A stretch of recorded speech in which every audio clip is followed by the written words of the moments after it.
Karena Bu, tahu doanya Nabi Musa ketika pengen berdakwah?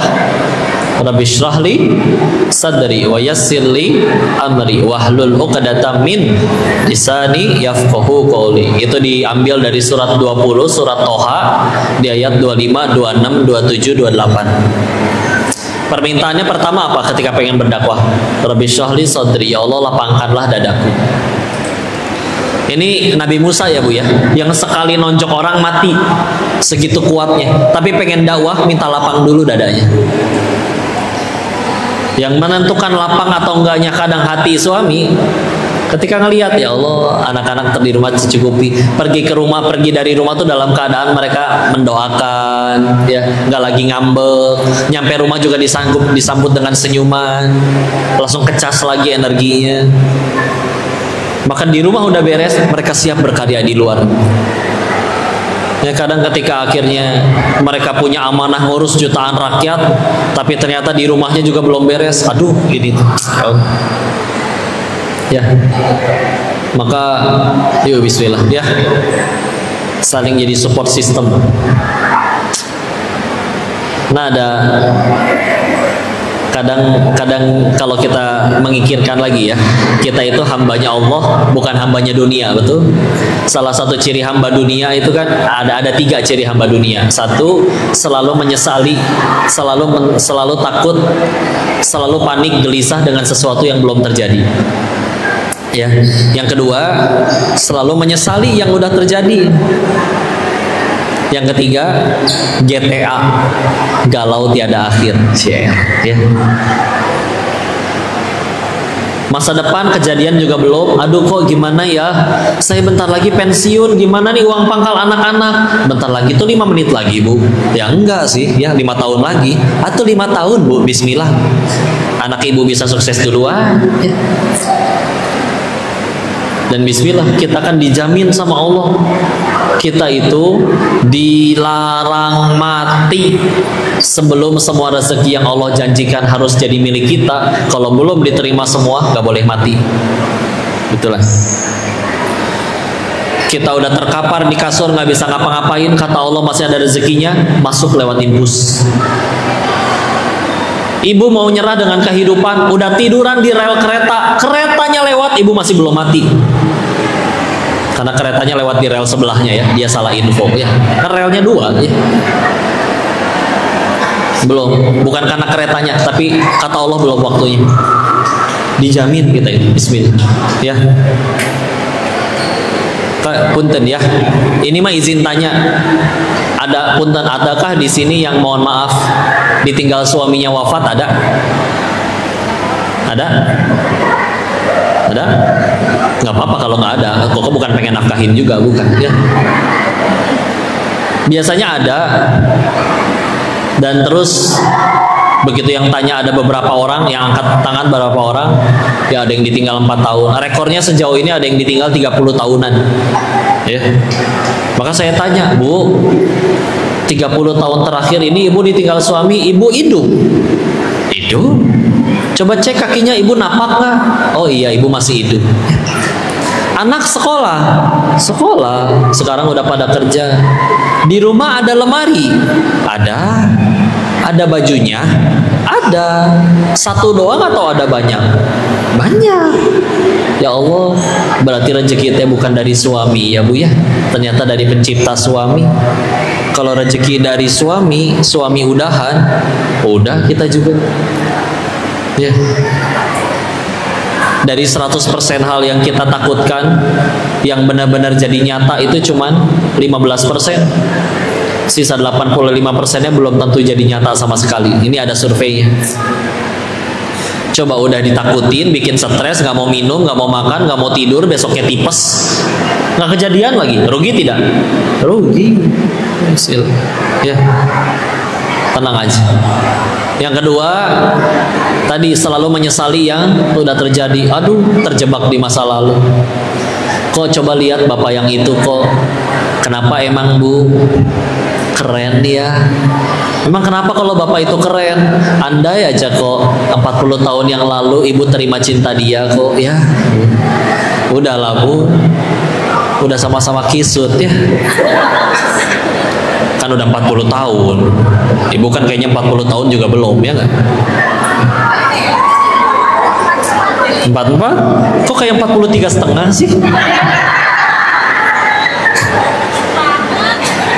Lumayan lah Bu, 6 bulan Bu ya. Maka ada kayak gitu ya. Move on ya, move on.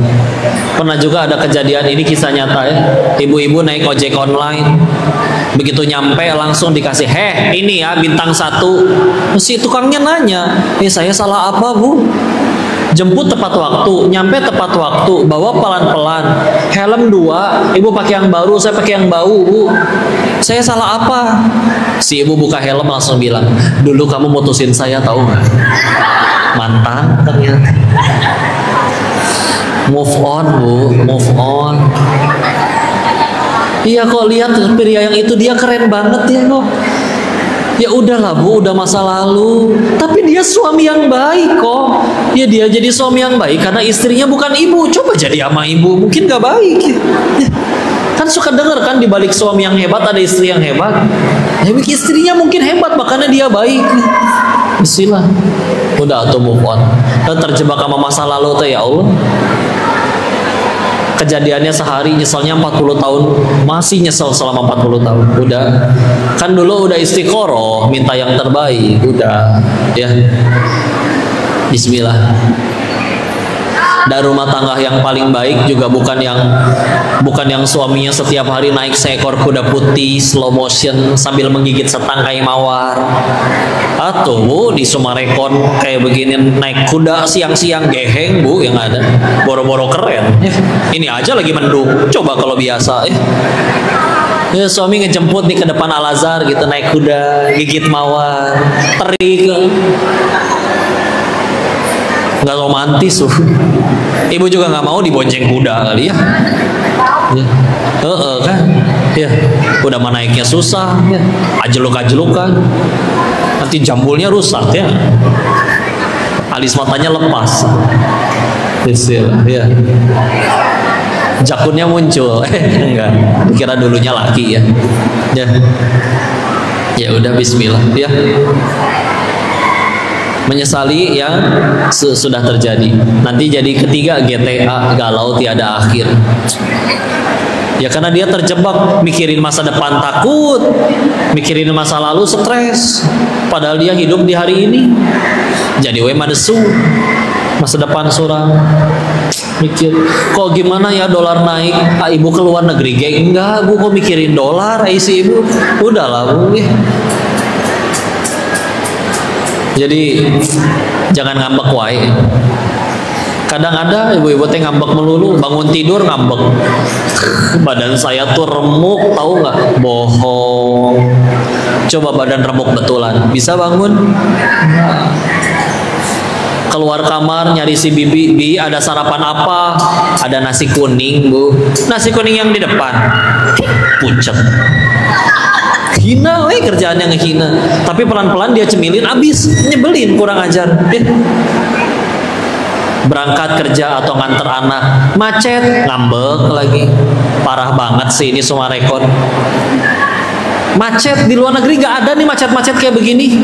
Padahal ke luar negeri juga belum pernah. Paspor aja nggak ada. Yang penting ngambek dulu aja. Nyampe tempat kerja ngambek lagi. Kalian semua tuh bisa pada diem gak sih? Kepala saya tuh pecah, tahu nggak? Bohong.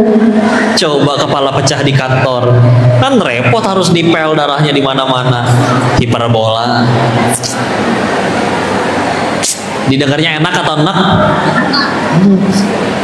Ngambek wae. Nanti namanya ganti gerak, ibu ambek sejati. Terus teh haus pengakuan misalkan. Ngelihat sajadah ada gambar Ka'bahnya, tiba-tiba nunjuk, waktu itu saya sholat belah sini nih Bu, nggak ada yang nanya. Jangan tiba-tiba pengumuman. Dampingin anak-anak ke kebun binatang, tiba-tiba lihat gajah. Gajah kayak lambang ITB ya. Suami saya lulusan ITB tahu Bu, pengumuman lagi.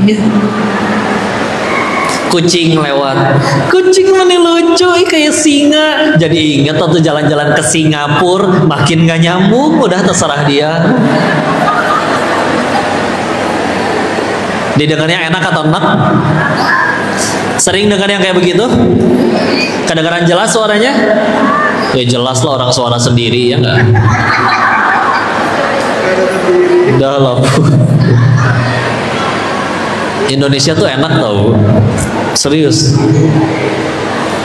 Jajanan murah-murah. Untuk kenyang di Indonesia itu murah. Selevel kota terbesar kedua di Indonesia aja, Surabaya, masih ada sego pecel 6.000 perak. Meskipun kalau perut laki-laki sih nggak muat satu bungkus ya, tapi insya Allah buat sekedar kenyang tuh di Indonesia murah. Punten, jujur ibu-ibu yang udah sering ke luar negeri, bandingin harga bensin di semua negara yang ibu kunjungin, masih murahan di Indonesia. Segitu di Indonesia udah dioplos. Ups, ya. Izin, ya. Enak hidup di Indonesia. Ngaji banyak tempatnya. Di luar sana ada yang pengen ngaji kena ledakan. Enak di sini. Bismillah, ya. Jadi kenapa dibahas kayak gini? Yuk biar nyaman dulu, hati teh tenang, enak. Oh ternyata tuh ya begitu banyak kebaikan dalam hidup kita. Nanti kita nyikapin apa-apa bisa lebih enak. Karena nyikapin apa-apanya pakai iman. Dan iman itu kan adanya di hati, ya. Bismillah. Diyakini di hati, muncul pada ucapan, dan diperbuat pada tindakan. Ya. Nanti udah bismillah apa-apa lebih enak. Baru deh nanti sesurga. Dipersatukan tujuan. Nah tujuan ini kan yang memperlihatkan ya. Kayak misalkan contoh, ada bapak-bapak nge-gym, fitness. Diledekin sama kuli panggul. Bapak mah bodoh. Kenapa saya bodoh? Bapak yang bayar keluar duit, malah bapak yang gotong-gotong besi. Bodoh berarti bapak. Ya, mendingan saya yang tiap hari manggul-manggul dus, saya yang dibayar, badan tetap jadi juga keker. Ya juga ya, mendingan saya jadi kuli. Nah, misalkan ya. Atau ada orang main bola. Orang kalau hobi main bola, Bu, dia rela bayar lapangan, luangin waktu, lari-larian, kepanasan, kehujanan, jatuh, keseleo, ketabrak, lecet. Orang yang gak suka main bola kan ngomong, ih saya mah dibayar berapa geng, gak mau udah main bola. Ngapain puluhan orang rebutin bola satu, saya beli bola sendiri 10 juga bisa. Yang bedain apa? Tujuannya kan? Atau gini, ada koruptor 10, ditangkap 1, ngambek kan dia kan? Kenapa teman saya 9 gak ditangkap? Begitu beresin jalan masa hukuman, ya, dia ditanya lagi, diwawancara lagi, gimana nih udah bebas dari jalanin hukuman korupsi waktu itu? Dijawabnya, mukanya juga udah beda, udah teduh, alhamdulillah. Kenapa alhamdulillah? Kan waktu ditangkap ngambek. 1, gara-gara ditangkap saya berhenti nyolong. Coba kalau nggak ditangkap, mungkin sampai hari ini saya masih jadi maling. 2, gara-gara ditangkap jadi kenal Allah. Kan di dalam mah kegiatannya nggak bebas kayak di luar, paling pengajian lagi. 3, lumayan DP gugurin dosa, alhamdulillah. Bayangin saya nyolong nggak pernah ketangkep, meninggal dalam keadaan sebagai maling, tanggung jawabnya digales semuanya nanti setelah mati, repot. Tapi kenapa waktu ditangkap marah? Waktu itu Tuhannya saya duit, bukan Allah. Buktinya waktu itu ketinggalan sholat gak nangis, hilang duit nangis. Ya, gitu. Kita stres menderita teh gara-gara di hatinya belum Allah, ya. Ala bi dzikrillahi tatmainnul qulub. Hanya dengan mengingat Allah maka hati menjadi tenang, tentram. Quran surat 13 Ar-Ra'd ayat 28. Maka kalau hati lagi nggak tenang, nggak tentram, pasti lagi nggak ingat Allah. Mungkin ingat utang, ingat cicilan, ya. Bismillah, ya. Karena udah itu yang diingat, ya silah. Ada yang lagi. Kok bagi saya 2023 ini tahun yang sial? Kenapa sial, Pak? Habis saya diturunin jabatan. Perasaan Bapak naik jabatan 3 kali, turun baru 1 kali. Kenapa ngerasa sial, Pak? Di luar sana ada orang yang nggak pernah menjabat apapun. Jangankan direktur seperti Bapak, jadi ketua grup WhatsApp aja nggak pernah dia, Pak. Itu jadi ketua yang paling gampang, tinggal kumpulin 3 nomor, bikin grup, langsung jadi ketua. Ya admin sih, ya. Tapi ada yang seumur hidup nggak pernah menjabat, enggak tuh nggak ngerasa sial. Berarti sederhana, di hatinya jabatan. Ya. Nah, selagi di hatinya belum Allah, kurang terus ngambek melulu, Kalau sudah di hatinya Allah, lihatlah para nabi yuk dan orang-orang soleh terdahulu. Pahala banyak, dosa maksum, bersih. Ujian berat banget. Pada ngambek nggak? Enggak. Lempeng aja jadi orang baik, lempeng aja terus nolongin orang. Kenapa? Yang dikejar bukan balasan makhluk, bukan pujian orang, bukan ganjaran di dunia. Yang dikejar adalah Allah suka. Enak jadi. Apa-apa juga lebih bismillah. Nolongin orang bukan supaya dia suka, tapi biar dicintai oleh yang maha baik. Udah hasil. Ya. Ada orang lagi bakar sampah, nemu ular.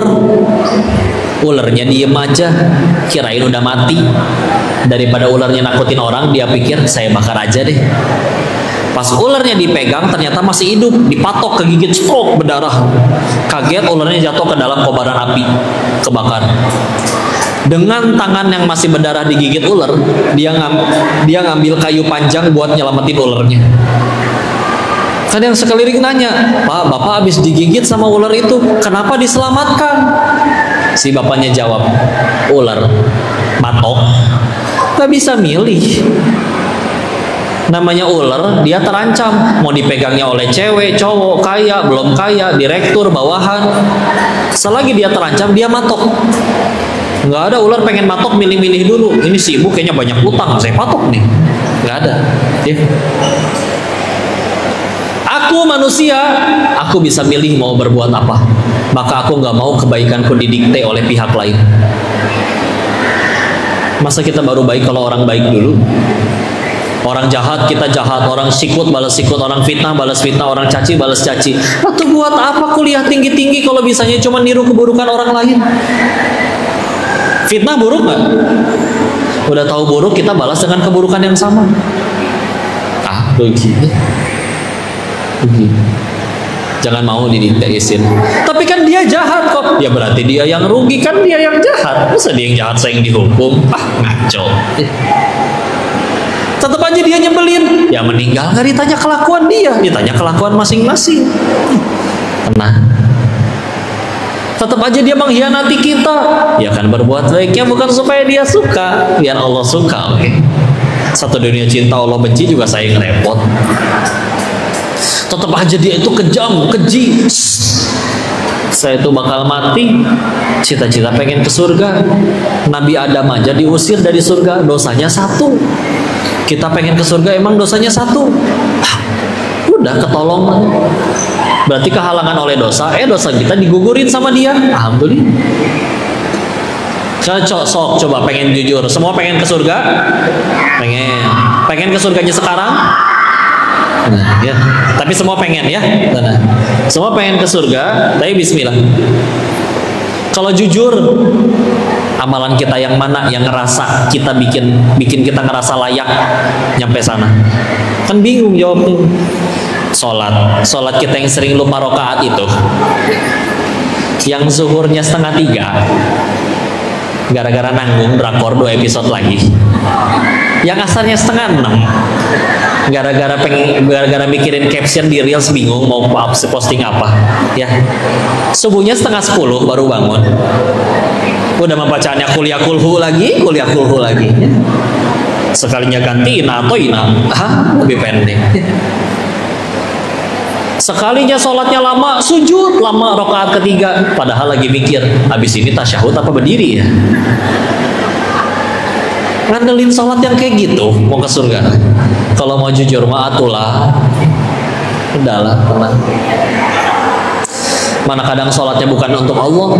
Ini sampai pernah jadi iklan di Malaysia, ada iklan kayak begini ya. Ada ibu-ibu lagi sholat duha, Telepon rumahnya bunyi, diangkat sama anaknya. Ternyata tetangga, nah ibu kamu mana? Lagi sholat duha tante. Si ibu lagi sholat duha, dia senang. Ketahuan nih lagi sholat duha. Emang soleha saya mah. Beres sholat si anak teh dibelai. Anak ganteng, pinter, makasih. Anak bingung, makasih kenapa ini si ibu? Besoknya si ibu sholat asar, tapi 5:30 keseruan nonton. Lagi sholat asar, telepon bunyi lagi, diangkat lagi sama anaknya. Nah, ibu kamu mana? Udah gemeteran, jangan bilang, jangan bilang, jangan bilang. Anaknya polos, lagi sholat asar tante. Sholat asar jam segini. Beres sholat si anak dijewer. Kamu ngapain bilang-bilang kayak gitu ke tetangga? Bingung gak tuh si anak? Karena apa emang dia sholat ya? Istilah ya. Jangan suka salah fokus ya Bu ya.